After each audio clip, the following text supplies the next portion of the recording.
그러면 2부 진행을 하도록 하겠습니다. 저희가 3교시에 보는 내용들이 있잖아요. 신용평가 종합사례. 얘는 문제로 만들기가 좀 어렵습니다. 그래서 뭐 교재에 있는 문제들 있잖아요. 그 문제 좀 많이 풀어보시고, 그리고 앞에 있었던 내용을 가지고 뒤로 가는 거고, 그리고 제가 이제 기본 강의를 할 때 그쪽을 좀 뭐 주석 어떻게 보는지에 대해서 좀 설명을 드렸어요. 근데 이게 뭐 시험에 직접적으로 딱 이렇게 풀면은 이렇게 맞아요, 이런 내용이 아니고요.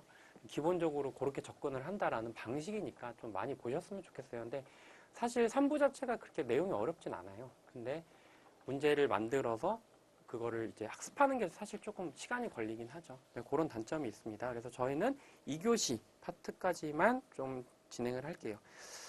그리고 뭐 좀 피드백 받아서 만약에 필요하시다, 강하게 요청을 하시면 뭐 좀 준비를 해볼까 생각 중이긴 한데, 어쨌든 1교시, 2교시에서 승부가 좀 난다라고 좀 보거든요. 네, 그렇게 접근을 하겠습니다. 일단 첫 번째, 21페이지 가시면 재무분석 개요예요. 재무분석 개요에서 중요한 거는 뭐 재무제표 분석, 재무분석, 그리고 경영분석의 차이, 범위, 이 정도를 좀 알고 계셨으면 좋겠어요. 그래서 재무제표 분석은 재무제표 등의 회계 자료, 그러니까 재무제표를 포함한 다른 회계 자료를 얘기하는 거죠. 그리고 재무분석은 계량화된 자료를 추가하는 거고, 경영분석은 거기에 재무분석에 비계량적인 질적 자료를 추가한다라고 보시면 될 것 같아요.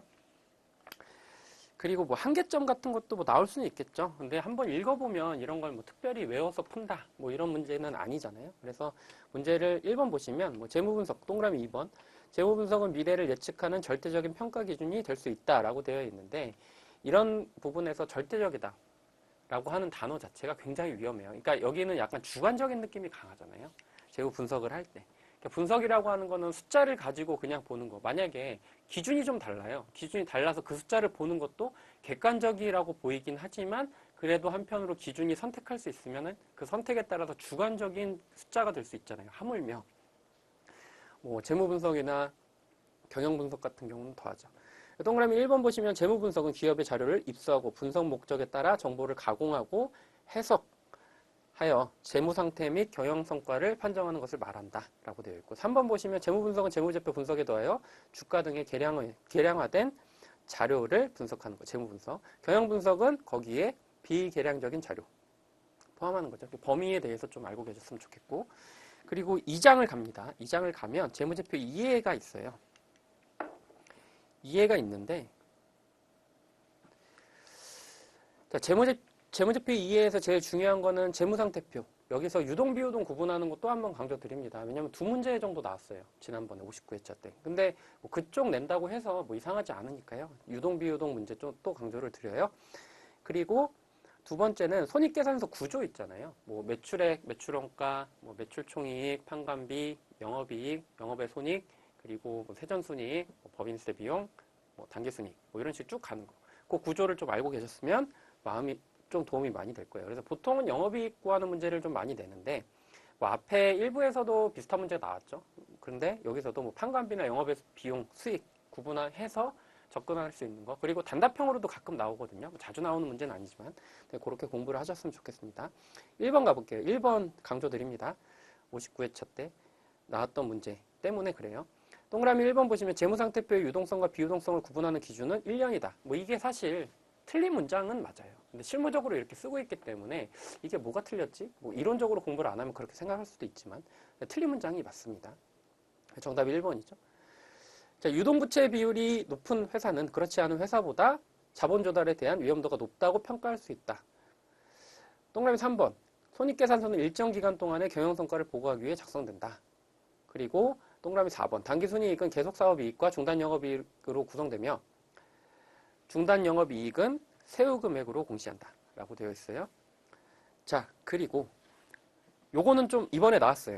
그래서 기타 포괄 이익 있잖아요. 이 종류에 대해서는 좀 알고 계셔야 될 것 같아요. 자, 저희 교재 27페이지 가면요, 나와 있습니다. 거기 미음의 기타 포괄 손익 누계액이 나와 있는데, 매도 가능 금융자산 평가 손익, 그죠? 그리고 자산 재평가 이익, 손실 아니에요. 손실은 단기 손익으로 반영이 되죠. 해외 사업 환산 손익, 그리고 현금 흐름 위험 회피, 파생 상품 평가 손익이 발생을 해요. 여기서 아닌 걸 중요하죠.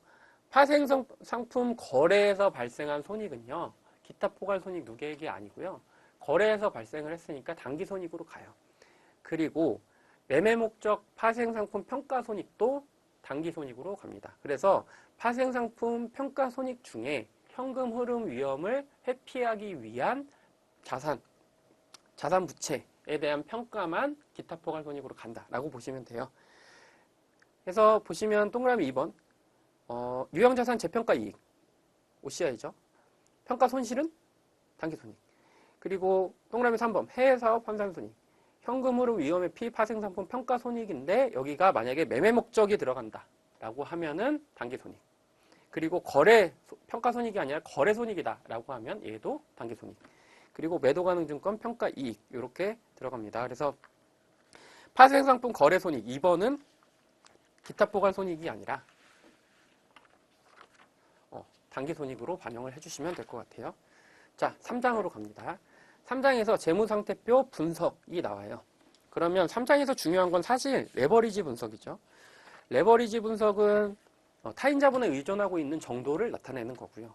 유동성 분석은 단기 상환 능력을 구분하는 거예요. 근데 문제 저희 시험 특성상 이 구분을 하셔서 이런 문제도 나와요. 레버리지 분석이냐 아니면 유동 분석이냐 유동성 분석이냐 이런 문제도 나오기 때문에 알고 계셔야 될 것 같아요.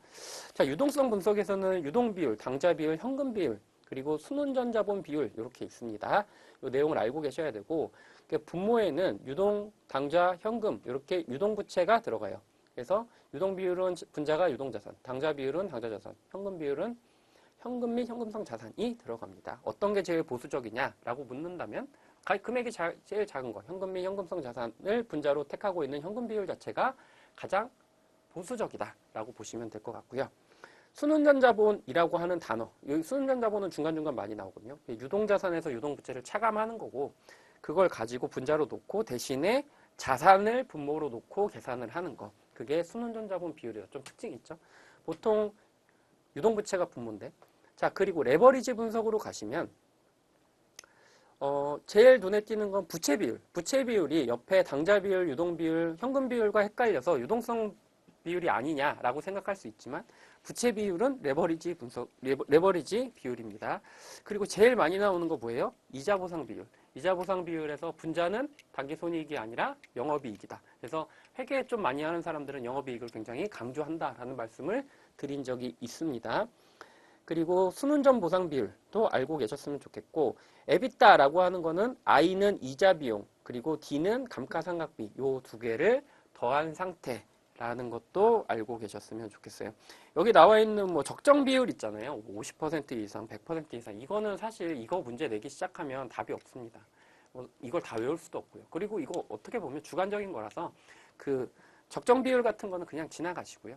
계산하는 문제나 아니면 계산 문제 비슷하게 이론형으로 나오는 문제를 좀 중점적으로 공부하셨으면 좋겠어요. 그래서 어쨌든 레버리지 분석과 유동성 분석 자체가 중요하다라는 말씀을 드리고 1번 가면 유동성 분석에 대한 설명으로 옳지 않은 것이라고 되어 있습니다. 쭉 보시면 뭐 한 번씩 읽어보시고 눈에 띄는 건 일반적으로 유동 비율이 당좌 비율보다 크다. 왜냐하면 유동 비율이라고 하는 건 유동자산이라고 하는 건 두 가지로 나눌 수 있죠. 당좌자산과 재고자산. 그러니까 그 관계를 아셔야 나중에 우리가 좀 다른 문제를 풀 때 좀 쉽게 접근할 수 있다라는 말씀을 드리고요. 그리고 유동 비율은 유동자산을 유동부채로 나눈 비율이며 100% 미만인 경우 유동성이 충분하지 못한 것으로 볼 수 있다라고 되어 있어요. 그러니까 비율이 나오면 알고 계시면 좋지만 만약에 모른다라고 하면 비율 나왔을 때 그 비율에 대해서는 OX를 판단을 유보를 하시는 게 좀 도움이 될 거예요. 만약에 그 문장 2번에서 다른 문장이 틀렸거나 아니면 1, 2, 3, 4, 5 다른 문장 중에 확실하게 틀린 문장들이 있을 거예요. 그러니까 정답을 비율로 내진 않을 겁니다. 자, 그리고 동그라미 5번 가면 순운전 자본은 0 이하의 값을 가질 수 없다라고 되어 있는데 유동자산에서 유동부채를 차감을 하는 게 순운전 자본이죠. 그래서 언제든지 0 이하를 가질 수 있습니다.